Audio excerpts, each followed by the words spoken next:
Hi everyone, it's day 10 of the 3-week product build challenge, and today was all about reworking on the MVP. Uh, I have a little bit of cold, so I hope that's okay with it. So, like I said, today was all about reworking on the MVP.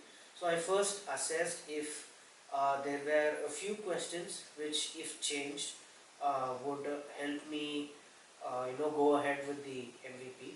But uh, while I again, after changing those questions, while I reviewed it again, I felt that it needed a fundamental change, right? Because even after doing that, I didn't think that the hypotheses were getting checked properly, or I was able to validate those hypotheses properly. So uh, once I realized that I needed a fundamental change, I understood what I had.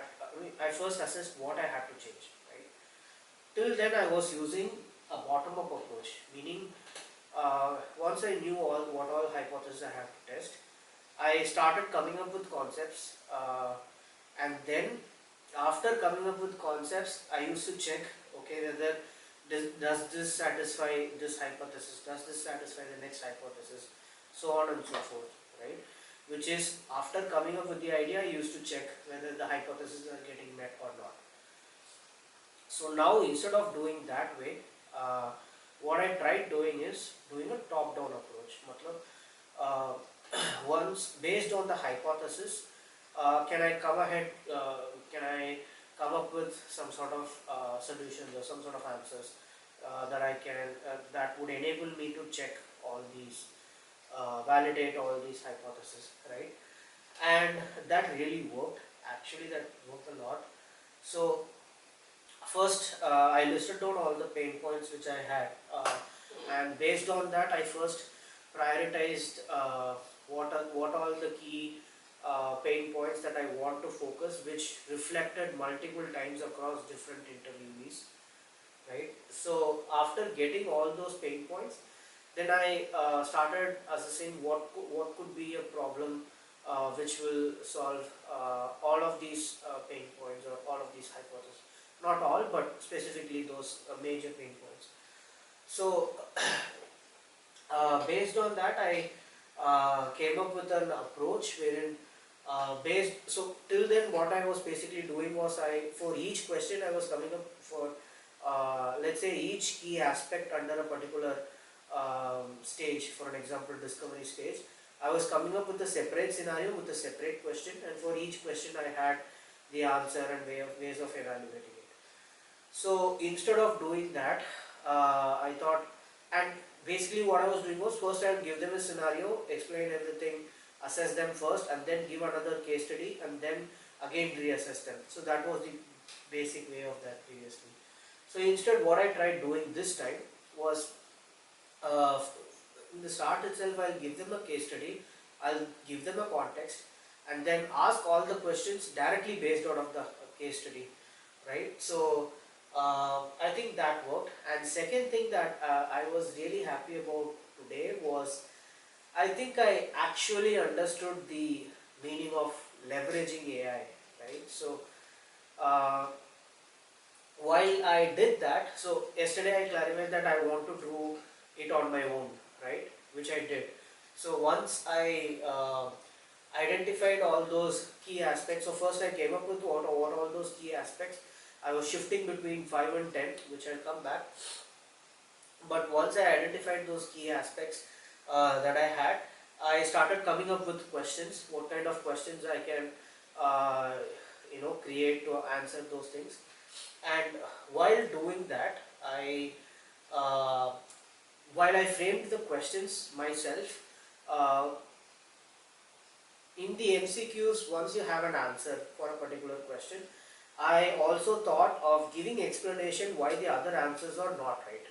Okay, so when I tried doing that, I couldn't sit and do it for each and every question, right? So if I'm coming up with, let's say, 10 or 20 or let's say 30 different questions, I can't, for each question, if I have to do it for 3 other answers, then if I have to do it for 20 questions, it's basically like I have to do it for 60 more times. plus another 20 times for the actual answer, right? So which was not going to work. So instead what I tried to do was saying ki okay, first you give me a case study, and then based on these case studies I told the AI that okay, these are the kind of questions that I want to ask from that case study. Now you come up with all these various scenarios wherein if I give the other option as the answer, what would be the result of it, right? So it started generating answer towards that. So then it was comparatively easy for me, right? So I just framed the questions, and uh, based on what the actual answer is, it generates the rest of the cases. It generates the cases for rest of the answers key. What will happen if the other answer is generated? So that actually helped a lot. And one more thing that happened was that when I took this, the top-down approach, when I went over the key hypothesis that I had, or let's say the key pain points that I saw, I had to make sure that if someone is learning those, whatever I'm doing, the key outcomes should match these things, right? So that was the base idea. So then what I tried doing was, what are the key learnings that I want them to have at the end of each key aspect that I'm defining under the discovery stage or define stage or whatever. So for each key aspect, so for an example, let's say under user research, if someone is learning user research, what should they know at the end of doing at the end of learning user research? What should they know when they learn market research? At the end of it, what are few things which they should have very clearly in mind, right? That's the first one. Second, what are some frameworks that people typically use to make their life simpler while doing market research or while doing user research? So for an example, while doing market research, doing a competitor analysis for an example, SWOT is unavoidable, right? Without doing a SWOT analysis, you won't be able to justify properly as to what can be your key strength, or what can you focus based on your opportunities and threats and all that stuff. So that comes inside it, right? So similarly, if I'm entering a new market, I have to do, a Porter's 5 forces analysis would definitely help me understand what are the barriers to entry, and it will help me position my product better, right? So these are tools which, these are frameworks which can be leveraged to make your life simpler, right? So basically, what are the key learnings they should have? What are some of the frameworks they can, kind of learn?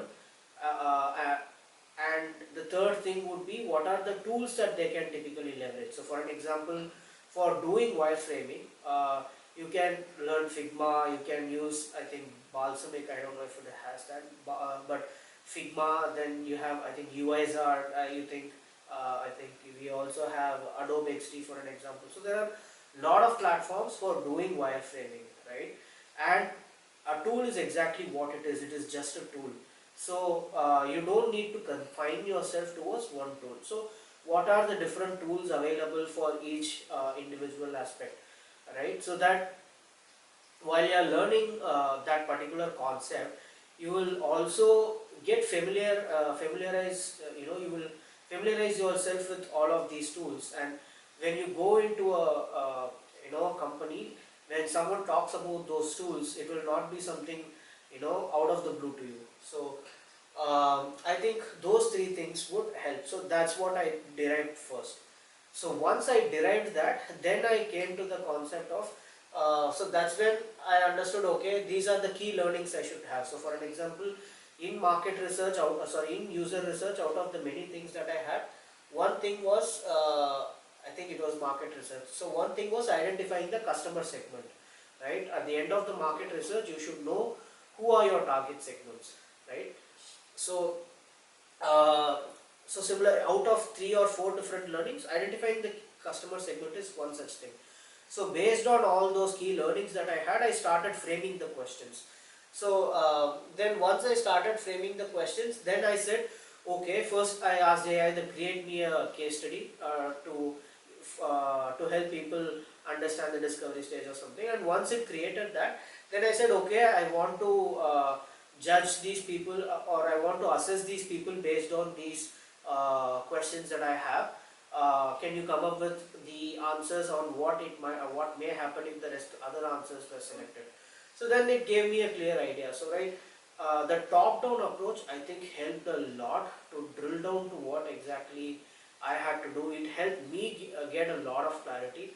So once this was done, my thought process was that, okay, first I'll give them a case study. I'll ask them questions based on that case study, and once everything is done, I'll use a real life case study to help them, correlate what actually happened in a real life scenario, and then I'll assess them.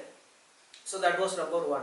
Number two, based on the reactions, or based on my observations in the community group, not much were interested. While 60 or so joined, not many people were interested to come out for the the MVP testing, right? So when I went through why it might have happened, I had several hypotheses. One key thing which I felt is true was the fact that the time duration that they had to spend was 1 hour.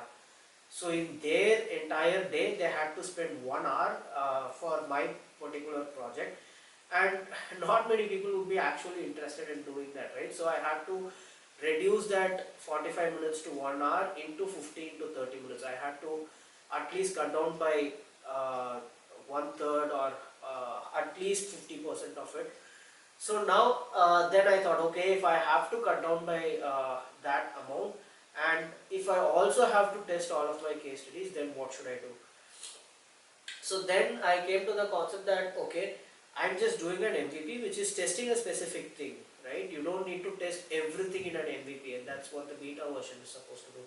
So then what I thought was, okay, in the MVP, instead of, initially I was just focusing on introducing all the key phases, right? So discover, define, develop and deliver.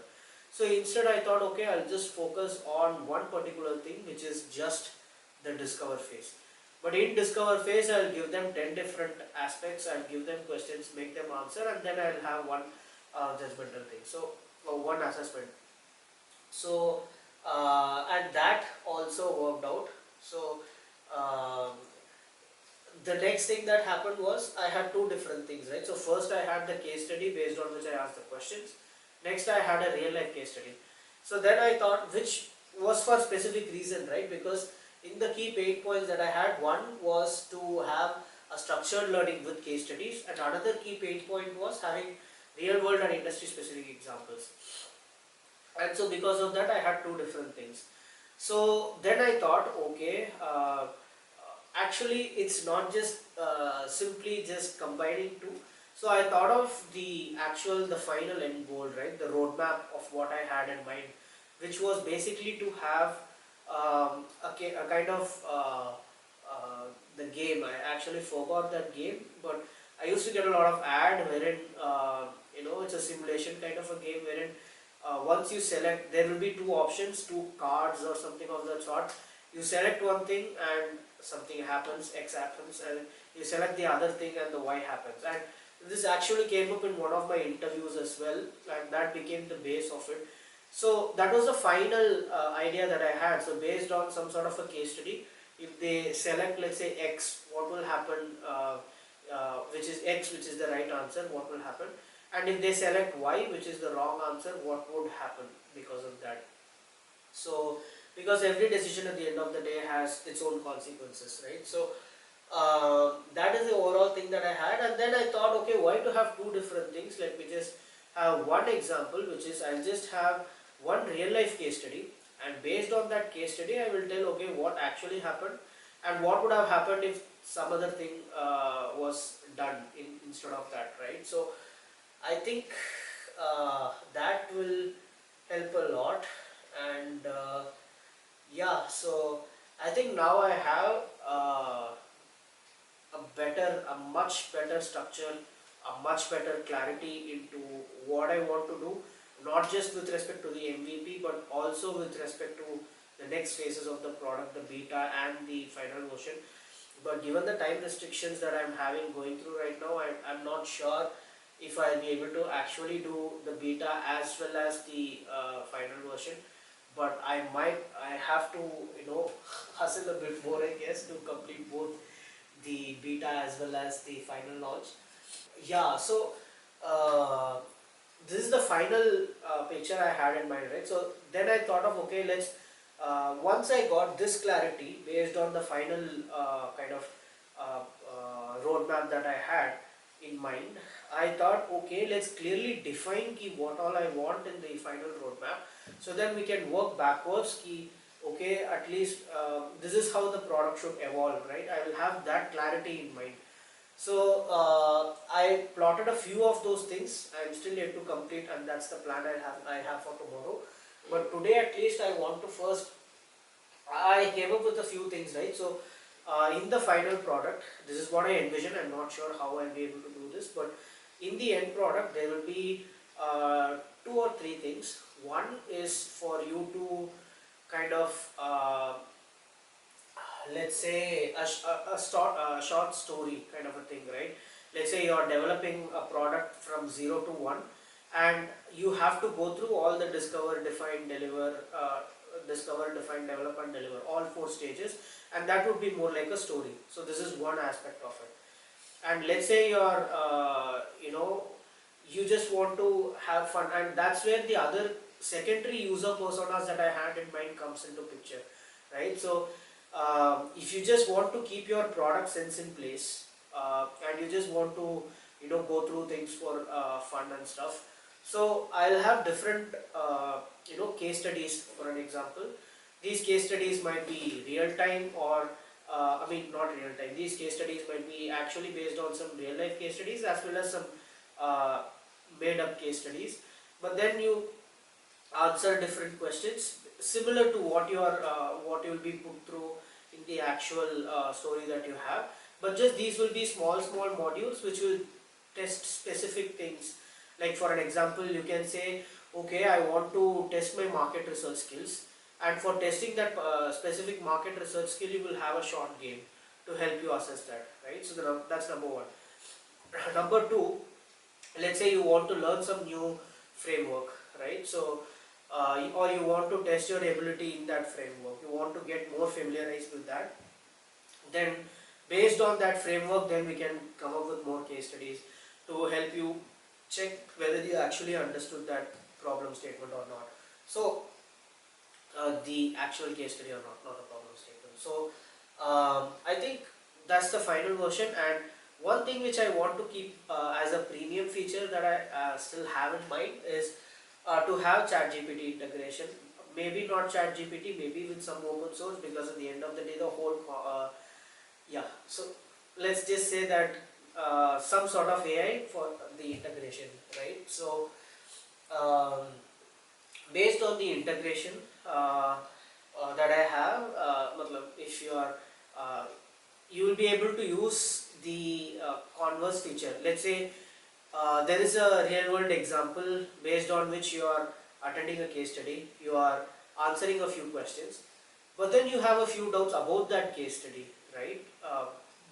Which, if there was a mentor or anyone of some sort, you can go and ask them ki, I saw this case study and I saw that this was the answer, but I couldn't understand why, or I had a few follow-up questions, and you can get them cleared with them.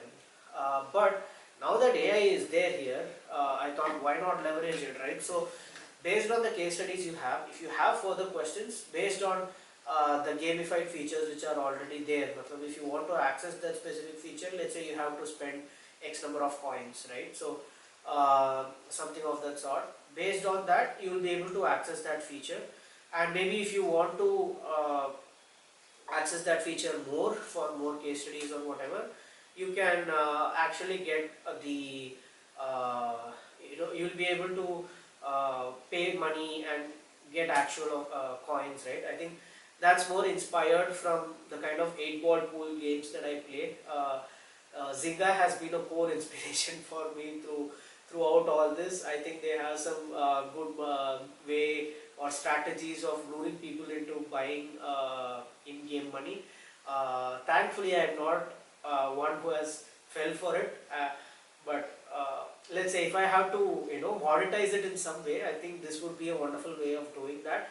But at least for the beta version, I don't plan on having any sort of premium feature. But for the very first thing that I definitely want to have some sort of monetization strategy.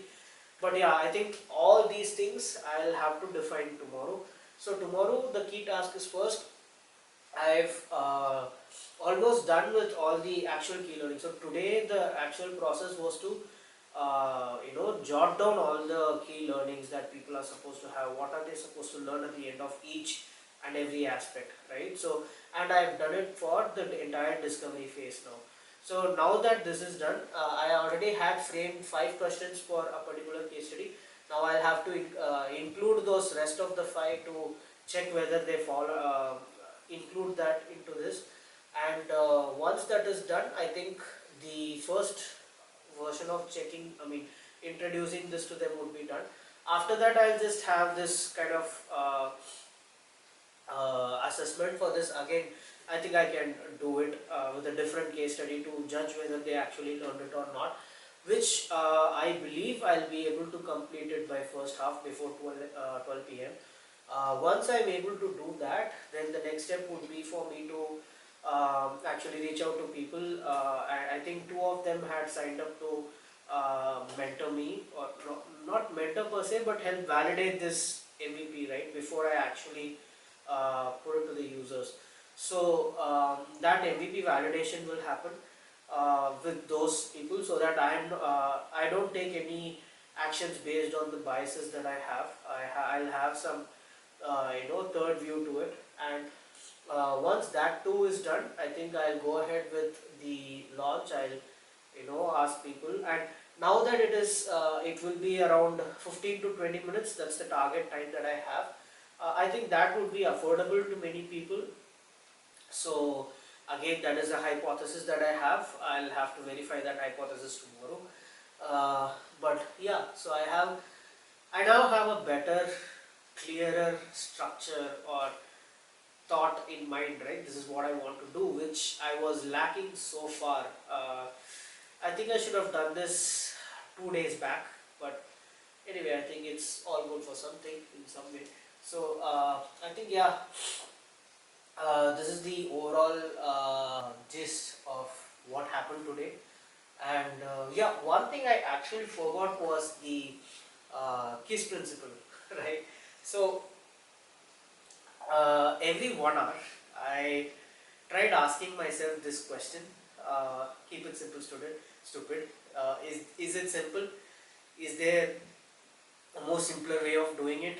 And that actually helped me in one of those cases wherein um, when I had initially that huge time span, that 1 hour, and I was thinking how to reduce it.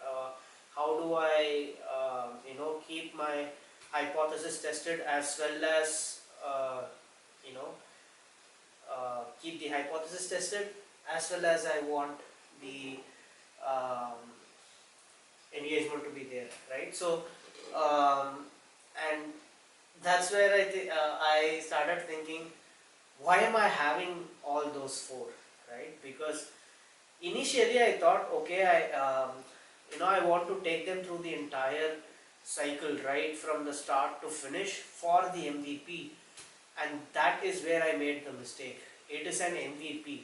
It is supposed to be as minimal as possible, right? So then I thought, okay, keep it simple, stupid, and then I reduced it all. I checked the all other 3 other parts, which is define, develop, and deliver. And I thought, okay, let me focus only on discovery part. In discovery part, what are all the key learnings and what are all the questions am I supposed to ask from that, and then the case studies and everything evolved from there. So yeah, that was one principle that helped me very much today. So that was fun. Yeah, I think that's it for today, guys. I hope you guys liked it. Do like, comment, share, and subscribe if you guys liked it. And I'll see you guys again tomorrow.